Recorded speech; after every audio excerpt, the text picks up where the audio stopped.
Hello friends, നമുക്കിന്ന് ഒരു exercise ചെയ്യാം. എക്സർസൈസ് നമ്മൾ yes or no questions.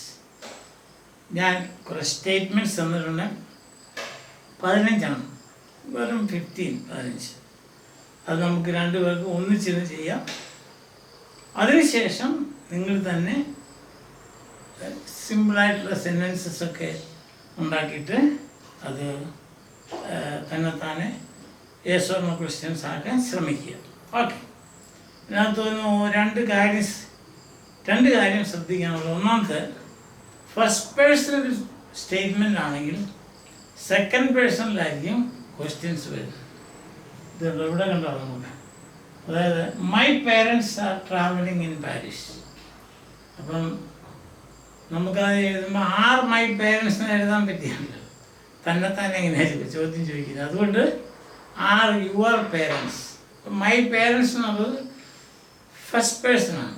My parents, my first person. അതുപോലെ വേറൊരെണ്ണമാണ്, my friends are watching a film. That is are your friends എന്നാണ്. My friends are your friends. അത് I am reading a book, are you reading a book എന്ന് വേണം ചോദ്യം ചോദിക്കാൻ. Question ചോദ്യം ചോദിക്കുമ്പോൾ I am reading a book ഞാൻ തന്നെ ചോദിക്കണം, am I reading a book. അങ്ങനെ ചോദിക്കാൻ പറ്റുന്നത് ചോദിക്കാം, പക്ഷേ അത് ന്യായമായൊരു ചോദ്യമല്ലല്ലോ. അതുകൊണ്ട് ഫസ്റ്റ് പേഴ്സൺ വരുമ്പം, അതായത് ഐ വി അങ്ങനെ വരുമ്പം first person my parents, your parents എന്നൊക്കെ ചോദിക്കാനൊക്കെ അത്രേ ഉള്ളൂ. വേറൊരു പോയിന്റ് എന്താണെന്ന് വെച്ചാൽ, മഴ പെയ്യുന്നു എന്ന് ഇംഗ്ലീഷിൽ പറയുന്നത് എങ്ങനെയാണ്? It is raining. അങ്ങനെയാണ്, മഴ പെയ്യുന്നു. അത് റെയിനിങ് ഇങ്ങനെ പറഞ്ഞാൽ ശരിയായില്ല. It is raining. അപ്പം ക്വസ്റ്റ്യൻ വരുമ്പം ഈസ് ഇറ്റ് റെയിനിങ്. ക്വസ്റ്റ്യൻ നിങ്ങൾ എഴുതുമ്പോൾ ക്വസ്റ്റ്യൻ മാർക്ക് ഇടാൻ മറക്കരുത്. Question mark is A must. Question mark നിർബന്ധമായിട്ട് വിടണം. സോ ലെറ്റ്സ് നമുക്ക് തുടങ്ങാം. Okay, first one, Nisha is talking on the phone. നമ്മൾ രണ്ട് ഭാഗമുണ്ട്, ആദ്യത്തെ ഇവിടെ കൊണ്ടിടുക. അപ്പം is Nisha talking on the phone. രണ്ടാമത്തെ, the boys are swimming in the pool. Swimming pool. Are swimming എന്നുള്ളതാണ് വെർബ് ഫ്രേസ്.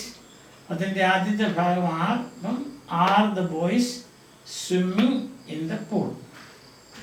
മൂന്നാമത്തെ, my parents are travelling in Paris. Are travelling വെർബാണ്, വെർബ് ഫ്രേസ് ആണ്. അപ്പോൾ എന്താ ചെയ്യണം? ആർ ആദ്യം കൊണ്ടുവരിക, മൈ എന്നുള്ളത് യുവർ നാക്കുക. അപ്പോൾ are your parents travelling in Paris. നാലാമത്തെ, I am reading a book. അത് ഇതുപോലെ തന്നെ ഫസ്റ്റ് പേഴ്സൺ സിംഗിൾ. അപ്പം are you reading a book. They are playing cards. നമുക്ക് പറയാവുന്ന ആർ പ്ലേയിങ് വെർബാണ്. അതിന് ആദ്യത്തെ ഭാഗം ആദ്യം ഇടുക. അപ്പം are they playing cards. Okay. 6, the old man is sleeping on the couch. വയസ്സാകുമ്പോൾ ഉറങ്ങില്ല. അപ്പം ഈ സ്ലീപ്പിംഗ് അതാണ് വെർബ്. അതിൻ്റെ ആദ്യ ഭാഗമാണ് ഈസ്. അപ്പം is the old man sleeping on the couch. 7, you are meeting the boss soon. Are you meeting the boss soon. ഇതാണ് വെർബ്. ആർ ആദ്യം കൊണ്ടിരുന്നു. Are you meeting the boss soon. 8, the children are drawing pictures. അപ്പം R drawing ആണ് verb. അതിൻ്റെ ആദ്യത്തെ ഭാഗം ആദ്യം കൊണ്ടിരുന്നു. Are the children drawing pictures question mark. Okay. My friends are watching a film. അപ്പം മൈ ഫ്രണ്ട്സ് എന്നുള്ളത് ഫസ്റ്റ് പേഴ്സൺ ആണ്. മൈ എൻ്റെ. ഇപ്പം നിൻ്റെ വേണ്ട ചോദിക്കുക. അപ്പം are your friends watching a film. She is cooking dinner. Is cooking എന്നാണ് വെർബ്. അതിൻ്റെ ആദ്യ ഭാഗം എടുത്ത് ആദ്യം കൊണ്ടുവരിക. അപ്പം is she cooking dinner. Question mark കിട്ടണേ. It is raining. മഴ പെയ്യുന്നു, മഴ പെയ്തുകൊണ്ടിരിക്കുന്നു എന്ന് പറയുന്ന it is raining. Is it raining. He is fixing the car. Is fixing എന്നാണ്. അപ്പോൾ ഈസ് ആദ്യം കൊടുക്കുക. Is he fixing the car. They are learning English. Are they learning English? The students are listening to their teacher. Are the students listening to their teacher? She is writing a novel.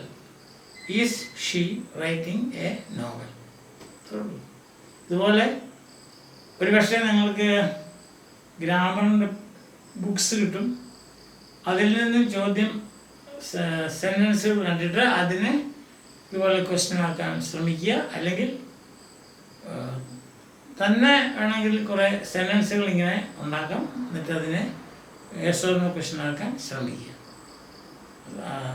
ഇതൊരു വളരെ important കാര്യമാണ്. നമ്മൾ എപ്പോഴാണെന്നറിയാം ഇതിൻ്റെ പ്രാധാന്യം പ്രത്യേകിച്ച് വരുന്നത് നമ്മൾ direct indirect സ്പീച്ചിലാണ്. അങ്ങനെ വരുമ്പോഴത്തേക്കും ഈ യെസ് ഓർ നോ ക്വസ്റ്റ്യൻസിന് എന്ത് ചെയ്യണം, യെസ് ഓർ നോ ക്വസ്റ്റ്യൻ എങ്ങനെയാണ് റിപ്പോർട്ടഡ് സ്പീച്ച് അല്ലെങ്കിൽ ഇൻഡയറക്റ്റ് സ്പീച്ചിലേക്ക് ആക്കേണ്ടത് എന്നൊക്കെ ഒരു ചെറിയ പൊടിക്കൈകളൊക്കെ ഉണ്ട്. അതൊക്കെ ഇത് അറിഞ്ഞെങ്കിലേ അത് ചെയ്യാൻ പറ്റും. മനസ്സിലായോ? ഇപ്പോൾ ഈ സ്റ്റേറ്റ്മെൻറ്റും യെസ് ഓർ നോ ക്വസ്റ്റ്യനും തമ്മിലുള്ള ബന്ധം മനസ്സിലാക്കുക. യെസ് ഓർ നോ ക്വസ്റ്റ്യൻസ് എല്ലാം സ്റ്റേറ്റ്മെൻറ്റ്സ് ആണ്. പക്ഷെ ചെയ്യുന്നത് എന്താ, നമ്മൾ വെർബ് ഫ്രേസിൻ്റെ ആദ്യത്തെ മെമ്പറുള്ളത് 2 മെമ്പർ വെർബാണ്. ഈ പ്രസൻറ്റ് കണ്ടിന്യൂഷൻ എന്ന് പറയുന്നത് 2 മെമ്പർ വെർബാണ്. 2 മെമ്പേഴ്സ് ഉണ്ട് അതിനകത്ത്. അപ്പം ആദ്യത്തെ മെമ്പറിനെ എടുത്ത് സെൻറ്റൻസിൻ്റെ ആദ്യം ഇടുക. എന്നിട്ട് ക്വസ്റ്റ്യൻ മാർക്ക് ഇട്ട് കഴിയുമ്പോൾ അത് ക്വസ്റ്റ്യനായി. ഇത്രേ ഉള്ളൂ, വേറെ ബുദ്ധിമുട്ടൊന്നുമില്ല. ഇറ്റ് ഈസ് റെയിനിങ് എന്നുള്ളത് ഈസ് ഇറ്റ് റെയിനിങ് ആവും.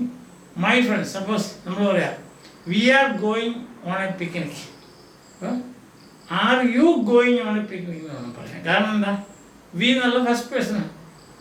R we going on a picnic അങ്ങനെ പറയാൻ പറ്റിയാലെന്നുള്ളതല്ല. അങ്ങനെ എന്തിനാ പറയുന്നത്? മാനം മര്യാദയായിട്ട് ചോദ്യം ചോദിക്കത്തില്ലേ? അതാണ് R you going on a picnic ഉണ്ടോ? കാരണം ഫസ്റ്റ് പേഴ്സൺ ആയതുകൊണ്ടാണ്. അവർ പേരൻസ് ആർ വാച്ചിങ് TV. അപ്പം അതെങ്ങനെ പറയും? R your parents. അവർ എന്നുള്ളത് ഫസ്റ്റ് പേഴ്സൺ അല്ല, നമ്മുടെ. ആർ യുവർ പേരൻസ് വേറൊരാൾ ചോദിക്കുവാണ്, are your parents watching TV. അപ്പം അങ്ങനത്തെ ചെറിയ കാര്യം മാത്രം ഓർത്താൽ മതി. നമുക്ക് ഇങ്ങനെയുള്ള ചോദ്യങ്ങളൊക്കെ നമുക്ക് ഈസി ആയിട്ട് ചെയ്യാൻ പറ്റും. ഇങ്ങനെയുള്ള ചോദ്യങ്ങൾ വരും, പരീക്ഷയ്ക്ക് വരും, അല്ലെങ്കിൽ നിങ്ങൾ PSC ടെസ്റ്റ് എഴുതുമ്പോൾ വരും. അങ്ങനെ നിരവധി ടെസ്റ്റുകൾ എഴുതുന്നുണ്ട്. അപ്പോൾ ആ ടെസ്റ്റിനകത്തൊക്കെ ഇങ്ങനത്തെ ചോദ്യങ്ങൾ വരും. യെസ് ഓർ നോ ക്വസ്റ്റ്യൻസ് ആക്കുക. സ്റ്റേറ്റ്മെൻറ്റ്സ് എന്ന് പറയാൻ സബ്ജക്റ്റ്, വെർബ്, ഓബ്ജക്റ്റ്. ക്വസ്റ്റ്യൻ എന്ന് പറയുമ്പം വെർബ് ആദ്യം വരും. അതാണ് വെർബ് ആദ്യം വരുന്നത്. ഇപ്പോൾ 2 ഭാഗങ്ങളുണ്ടെങ്കിൽ ആദ്യത്തെ ഒരു ഭാഗം മാത്രം എടുത്ത് ആദ്യം ഇടുക. അങ്ങനെയാണ്. മൊത്തത്തോടെ മാറ്റാൻ പറ്റിയില്ല. ഫോർ എക്സാമ്പിൾ നമുക്ക് ഇങ്ങനെ പറയത്തില്ല, the boys are swimming in the boys in the pool എന്ന് പറയാൻ പറ്റത്തില്ല. അത് പറ്റിയല്ല. അപ്പോൾ ഒന്നിലധികം ഭാഗങ്ങൾ verb ഫ്രേസുകളുണ്ടെങ്കിൽ only the first word should be taken and brought to the സെൻറ്റൻസിൻ്റെ ആദ്യ ഭാഗത്ത് കൊണ്ട് എഴുതുക. അങ്ങനെയാണ് യെസ് ഓർ നോ ക്വസ്റ്റ്യൻ ഉണ്ടാക്കുന്നത്. നമുക്ക് മനസ്സിലായെന്ന് വിചാരിക്കുന്നു. നാളെ നമ്മൾ വേറൊരു ലെസണിലേക്ക് കിടക്കും. നാളത്തെയാണ് വളരെ ഇമ്പോർട്ടൻ്റ് ആണ്, അതായത് ക്വസ്റ്റ്യൻ വേർഡ് ക്വസ്റ്റ്യൻസ്. അപ്പോൾ ക്വസ്റ്റ്യൻ വേർഡ് എന്നാണെന്ന് പറയാം, എത്ര ഉണ്ടെന്ന് നോക്കാം. ഇതൊക്കെ നമുക്ക് നാളെ കാണാം. അതുവരെ